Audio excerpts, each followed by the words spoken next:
টানা বর্ষণে ভারতের ত্রিপুরা রাজ্য থেকে নেমে আসা পাহাড়ি ঢলে ব্রাহ্মণবাড়িয়ার আখাউড়া উপজেলার সীমান্তবর্তী নির্মাঞ্চল প্লাবিত হয়েছে। এতে উপজেলার বিভিন্ন এলাকায় বন্যা পরিস্থিতি তৈরি হয়েছে। সোমবার ভোর থেকে ত্রিপুরার উজান থেকে নেমে আসা পাহাড়ি ঢলে পানি বাড়তে শুরু করে। এতে উপজেলার মোগরা, মণিঅন্দ ও দক্ষিণ ইউনিয়নের নিচু এলাকাগুলোতে পানি ঢুকতে শুরু করে। ঢলের পানিতে আখাউড়া আন্তর্জাতিক ইমিগ্রেশন চেকপোস্ট ও কাস্টম হাউস এলাকায় জলাবদ্ধতার সৃষ্টি হলেও দাপ্তরিক কার্যক্রম স্বাভাবিক রয়েছে।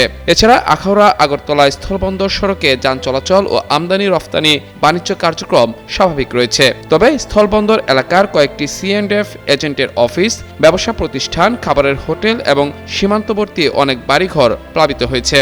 এদিকে কালন্দী খাল ও জাজি নদী দিয়ে পাহাড়ি ঢলের পানি দ্রুত বাংলাদেশে প্রবেশ করায় সীমান্তবর্তী আরও কয়েকটি গ্রাম প্লাবিত হওয়ার শঙ্কা দেখা দিয়েছে। স্থানীয় প্রশাসন জানিয়েছে, সম্ভাব্য বন্যা পরিস্থিতি মোকাবেলায় প্রয়োজনীয় প্রস্তুতি নেওয়া হয়েছে। দুর্গত মানুষের জন্য বিভিন্ন শিক্ষা প্রতিষ্ঠানকে আশ্রয়কেন্দ্র হিসেবে প্রস্তুত রাখা হয়েছে বলেও জানিয়েছে উপজেলা প্রশাসন।